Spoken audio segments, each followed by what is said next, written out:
Ежегодная индексация пенсий, пособий и других соцвыплат, МРОД не ниже прожиточного минимума и повышение качества уровня жизни российских граждан – это лишь несколько из порядка 200 поправок, которые намерены внести в основной закон страны. То, что социальным правам уделено такое пристальное внимание, приятно радует и Асю Халдахароеву. Пенсионная поправка, которая в дальнейшем гарантирует и повышение пенсии, и повышение уровня жизни людей пенсионного возраста, так как все равно рано или поздно к этому возрасту мы все придем. Социальные поправки – это то, что человек самостоятельно для себя не может создать. Да? Если в правовой системе как-то человек и может себя защитить путем того, что он использует какие-то нормативно-правовые акты, использует помощь тех специалистов, которые задействованы для того, чтобы поддержать правовой статус человека, то социальные поправки и социальный статус человека, он напрямую зависит и от Конституции, и от власти. Новые поправки гарантируют охрану труда и здоровья граждан, пожилых и людей с ограниченными возможностями здоровья. Основной акцент уже в расширенной Конституции будет сделан на благополучие российского населения. Ознакомившись лишь с немногими из вносимых изменений, любому не составит труда убедиться в этом, уверен Башир Султыгов. Я живу в нашем государстве.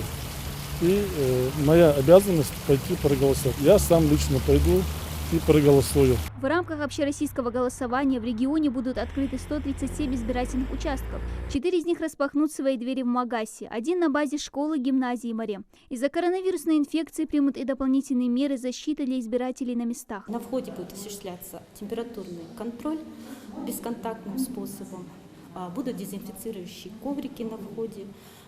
Дальше у нас будут раздаваться голосующим индивидуальные комплекты. Это одноразовые маска, перчатки, а также индивидуальные ручки будем раздавать. Вот.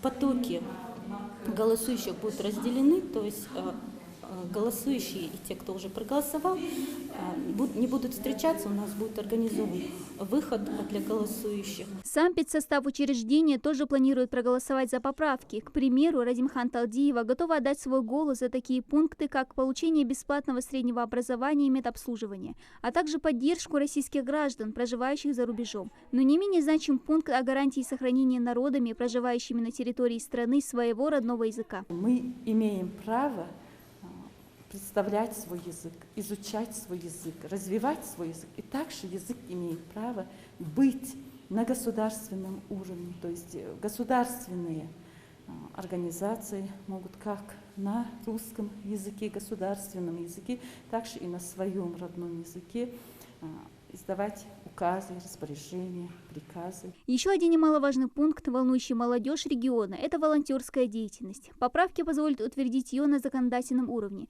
Закрепление этой деятельности в Конституции нужно как раз для того, чтобы поменять представление о предназначении и облике волонтеров в сознании людей, отмечает Зарема Баташева. 2019 год был объявлен годом добровольца, что тоже очень важно для наших представителей таких вот добровольческих движений, но, к сожалению, в Конституции это никак не прописано, никак не закреплено.